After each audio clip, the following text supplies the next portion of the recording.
अच्छा लग रहा है। फिर मैंने ये इंटीरियर्स की वीडियो देख देख के ना पक गया हूँ प्लीज।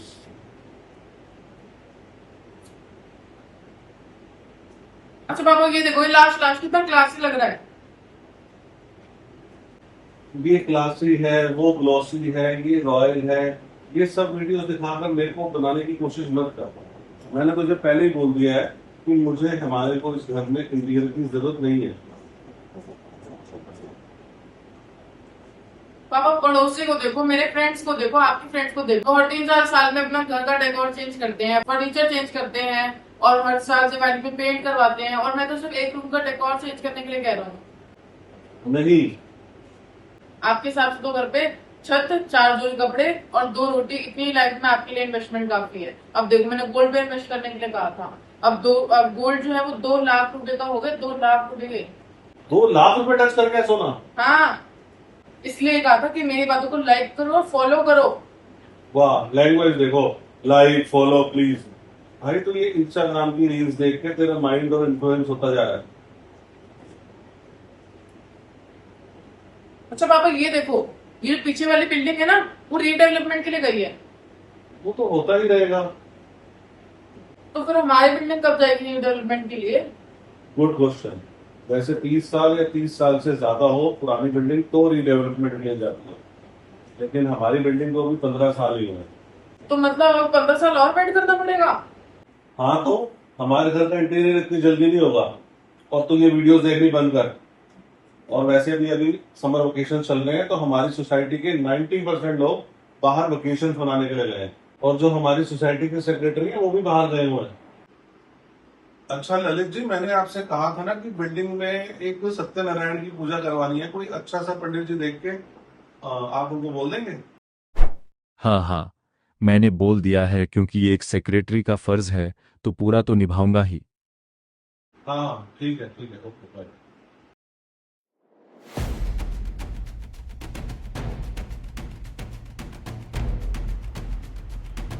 ये क्या हो रहा है लब?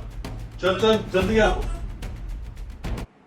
अरे ये क्या हो रहा है? नीचे चलो बाहर। चलो चलो चलो, ये भगवान आ रहा है, जल्दी चल। ये चले फ्लोर पे अन्य जब लगाया, उनको बोल रहे हैं, उनको उठाना है। चलो चलो चलो, चलो, चलो।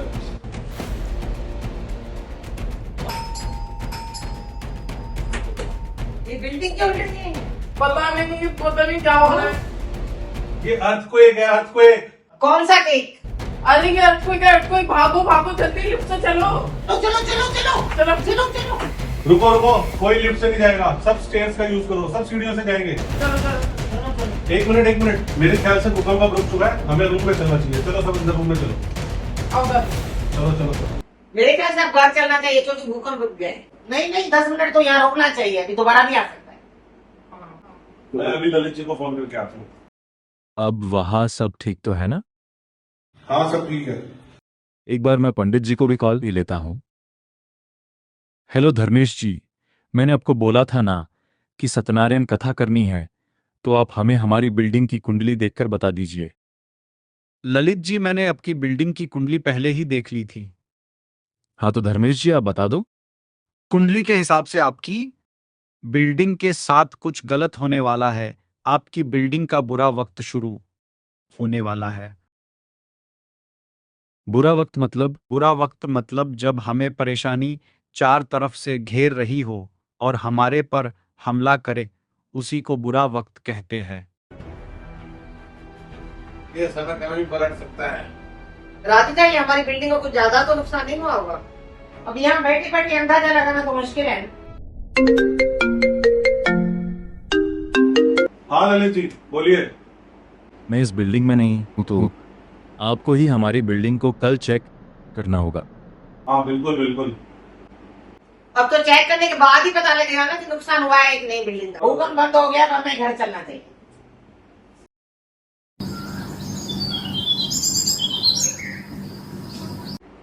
ललित जी, बिल्डिंग में कई जगहों पर दरारें आ चुकी हैं। ललित, हमारी बिल्डिंग की जो पार्किंग है, हमारी पिलर का सीमेंट उखड़ गया है। पिलर के अंदर सरिये भी नजर आ रहे हैं। ललित जी, आप एक बार स्ट्रक्चर इंजीनियर को बुला लो, आज के आज इस काम को खत्म करना है। हाँ, मैं फोन करता हूँ। जल्दी से पापा को फोन करना पड़ेगा।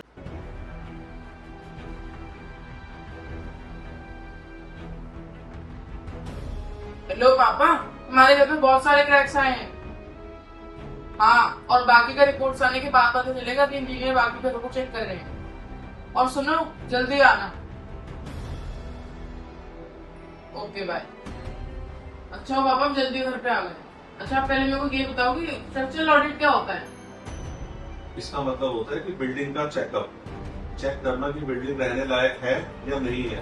अगर बिल्डिंग रहने लायक नहीं है, उसमें क्रैक्स आ रहे हैं, तो उस बिल्डिंग को रेनोवेट या रिपेयर कराना, उस बिल्डिंग को रहने लायक बनाना, उसको कहते हैं स्ट्रक्चरल ऑडिट। अच्छा, तो भगवान करे अब हमारी बिल्डिंग की रिपोर्ट पॉजिटिव ही आए। तू चिंता मत कर, हमारी बिल्डिंग की रिपोर्ट पॉजिटिव ही आएगी।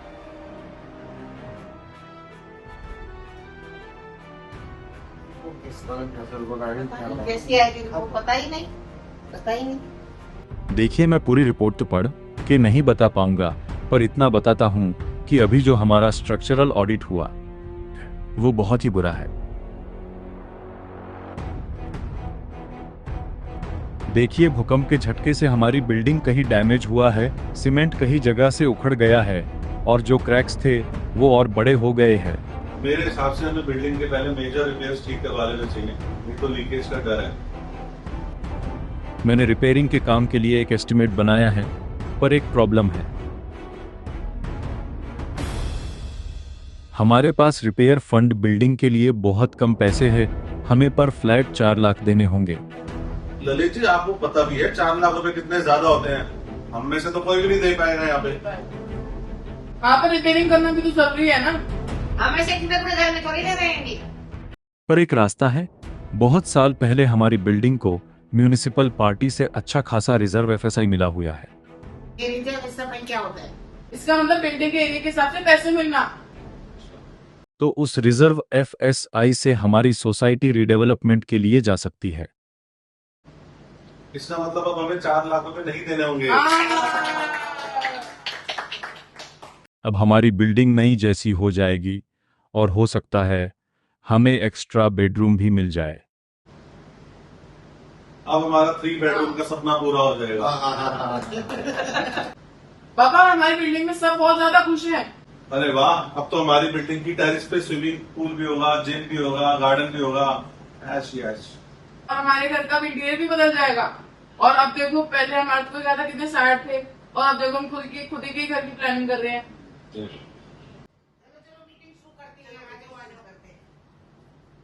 शुरू करते हैं। देखिए, हमारी बिल्डिंग के लिए 3 बिल्डर्स ने इंटरेस्ट दिखाया है। ऐसे इंटरेस्ट दिखाने वाले बहुत मिलेंगे, लेकिन बाद में अगर कुछ भी गड़बड़ हो गई तो फिर सब आप पर इल्जाम लगाएंगे। नहीं, हम वोट करने के तरीके से बिल्डर को चुनेंगे। लेकिन हमें पहले बिल्डर का बैकग्राउंड और फाइनेंशियल स्ट्रेंथ भी तो देखनी होगी, हाँ, और आजकल बहुत ज्यादा फ्रॉड हो रहे हैं। है ना? मेरे हिसाब से 3 बिल्डर में से न्यू सनशोम बिल्डर सही है। हम बिल्डर से बात कर लेती। अगर डॉक्यूमेंट सही है तो हम बिल्डर से बात कर लेते हैं, कोई दिक्कत नहीं है। नहीं है। तो मैं संडे की मीटिंग रखता हूँ। हाँ, तो आप बाकी के बिल्डिंग के मेंबर्स को भी बोल दीजिएगा, क्योंकि वो सब बाहर गए हैं अभी समर वेकेशंस के लिए। हाँ, ठीक है। देखो, ललित जी का मेरे पास फोन आया था, वो किसी जरूरी काम से दुबई गए हुए हैं, तो उन्होंने मेरे को कहा था कि वो बिल्डर से कॉन्फ्रेंस पर बात करेंगे। तो मैं अभी ललित जी को फोन मिला देता हूँ। हेलो। हाँ जी ललित जी, हम सब आ रहे हैं मीटिंग के लिए, आप बिल्डर को कॉल कर दीजिए, हम सब सुन रहे हैं। हाँ। देखिए, दिल्ली में जो पिछले हफ्ते अर्थक्वेक आया है, उससे दिल्ली की कई बिल्डिंग्स को नुकसान हुआ है, और मैं इस बिल्डिंग को एक आलीशान पॉश बिल्डिंग बनाना चाहता हूँ। मेरे इस कॉम्प्लेक्स में स्विमिंग पूल और जिम होगा, और भी कई फैसिलिटी मैं आपको दूंगा। अरे वाह। वैसे अभिषेक जी, कितने टाइम में काम खत्म हो जाएगा? ये प्रोजेक्ट होने में कम से कम 4-5 साल लगेंगे, और मैं आप सबको इतनी फैसिलिटी दे रहा हूँ, तो आपका जो मेंटेनेंस है वो अभी 5 रुपए पर स्क्वायर फीट है, वो बढ़कर 15 रुपए हो जाएगा। इतना ज्यादा? ये तो बहुत ज्यादा है। नहीं, बहुत है। देखिए, भूकंप के झटके से आपकी बिल्डिंग की कंडीशन बहुत बुरी हो चुकी है। कल को कहीं और एक भूकंप आया तो उसमें आपकी बिल्डिंग गिर सकती है, और अगर किसी को कुछ हुआ तो आपकी बिल्डिंग सील हो जाएगी और कोई भी इस बिल्डिंग के फ्लैट्स नहीं ले पाएगा, ना ही बेच पाएगा। और अगर ऐसा हुआ तो मैं जो आज आपको ये ऑफर दे रहा हूँ उसका आधा ऑफर भी नहीं मिलेगा। इसलिए अपने परिवार और बच्चों का भविष्य सुरक्षित रखने के लिए आपको सही फैसला लेना होगा। पापा क्या हमें सच में घर छोड़ के जाना पड़ेगा? अभी कुछ फाइनल नहीं है लव, अभी चांसेस हैं, देखते हैं बाकी क्या होता है। चांसेस तो ज्यादातर इसी चीज से। पर पापा अभी तो हमारी बिल्डिंग में काम चल रहा है, हमारी बिल्डिंग अच्छे से रेनोवेट होने वाली है और हम घर बेचने की बात कर रहे हैं। मैं फ्लैट के रीडेवलपमेंट के चक्कर में मेंटेनेंस का तो हिसाब भूल ही गया था। तो इस फ्लैट के 15,000 रुपए और ऊपर वाले फ्लोर के 15,000 रुपए, तो ये हो गए टोटल 30,000 रुपए। और इसके अलावा और भी एक्सपेंसेस हैं, क्योंकि और भी ज्यादा एक्सपेंसेस बढ़ गए हैं, तो इस महीने 10-15,000 रुपए ज्यादा हो गए, इसलिए थोड़ी प्रॉब्लम में आई थी। और इतना ज्यादा मैनेज करने में थोड़ा टाइम लगेगा, और जितनी चादर हो उतनी ही पैर फैलाना चाहिए। तो पापा आपको क्या लगता है हम कहाँ शिफ्ट होंगे? मैंने मम्मी पापा से बात करके फैसला ले लिया है कि हम लोग गुड़गांव में शिफ्ट होंगे। पापा इतनी दूर? हाँ तो बेटा, वहाँ के गुड़गांव के फ्लैट्स के रेट्स तो बहुत कम है ना।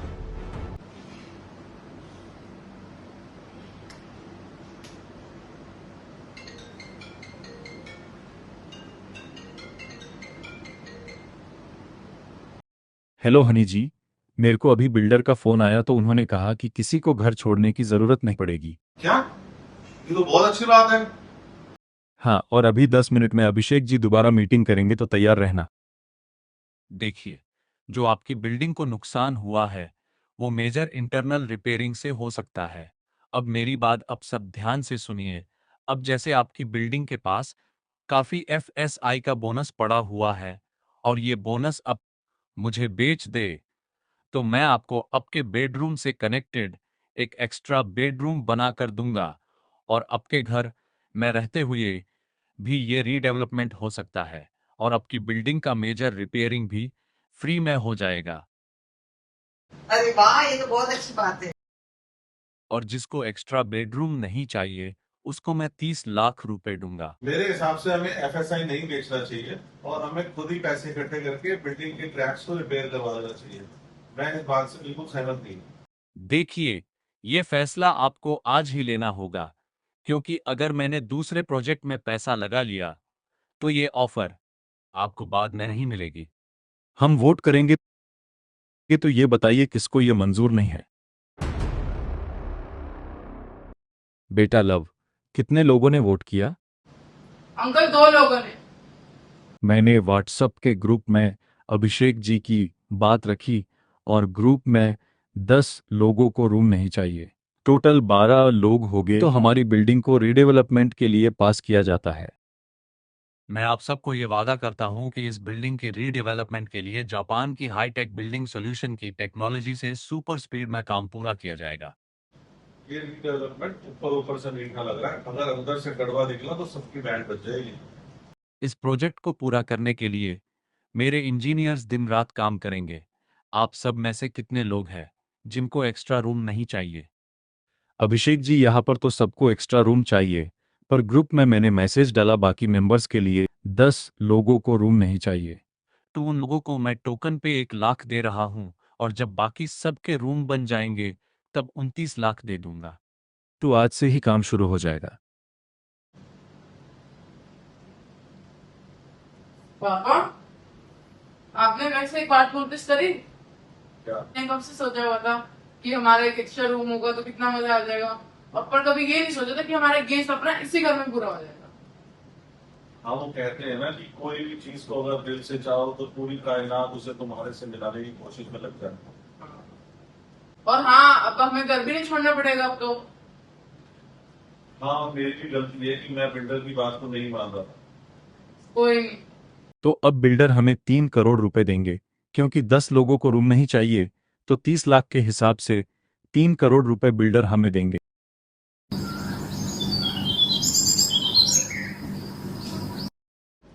गुड मॉर्निंग पापा। और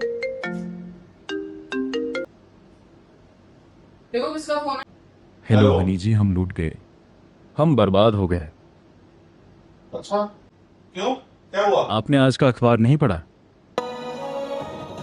नहीं, क्या है बात? उसमें लिखा है शहर के जाने माने बिल्डर अभिषेक सोनी करोड़ों रुपए की बैंक घोटाले में ईडी और सीबीआई की हिरासत में है। तो हमारी बिल्डिंग के रीडेवलपमेंट का काम तो क्या होगा? हमारे बिल्डिंग के रीडेवलपमेंट का काम अटक गया है। हमें बिल्डिंग का रिपेयरिंग करवाना नहीं चाहिए था। ये बिल्डर फ्रॉड है, एक नंबर का चोर है। ये धोखेबाज बिल्डर ने चूना लगा दिया है। उस बिल्डर ने हमें जैपनीज हाईटेक टेक्नोलॉजी के चिकनी चुपड़ी बातों में फंसा दिया और हमें एक्स्ट्रा कमरे का लालच दे दिया और हम उसकी चिकनी चुपड़ी बातों में आ गए और वो लोग जैपनीज इंजीनियर भी नहीं थे। क्या वो जापानी नहीं थे तो कौन थे? अरे वो लोग जूनियर एक्टर्स थे जो बिल्डर पास की सोसाइटी से उनको 1000 रुपए पर डे पर लेकर आया था और हम उसकी बातों में आ गए। वो बिल्डर मुझे शुरू से ही फ्रॉड लग रहा था और हम लोग उसकी बातों में आ चुके थे कि वो हमें स्विमिंग पूल, जिम और एक्स्ट्रा कमरे देगा और अब हम उसकी बातों में आके फंस चुके थे। हमें साथ बैठकर इस दिक्कत का हल तो निकालना ही होगा ना। आम चूड़े पूरे घर में तो रह नहीं सकते हैं। पापा ये देखो एक नोटिस आया अभी अभी, क्या लिखा है इसमें?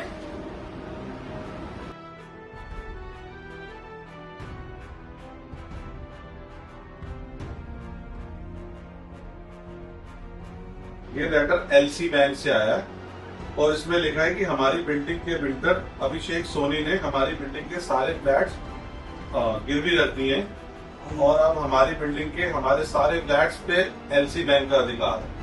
पर पापा ऐसे कैसे हो सकता है?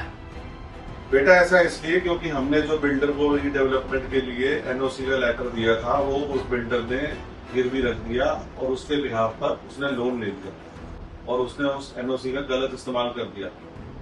ऐसे कैसे हो सकता है? ये बिल्डिंग तो फ्रॉड निकला। अब हम कहाँ जाएंगे? इस लेटर में तो ये लिखा है कि बिल्डिंग में कोई काम नहीं होगा। जब से ये बात दलित जी को पता चली है तब से वो परेशान है। ये तो उस फ्रॉड बिल्डर की वजह से ही हो रहा है। ये तो बहुत गलत है।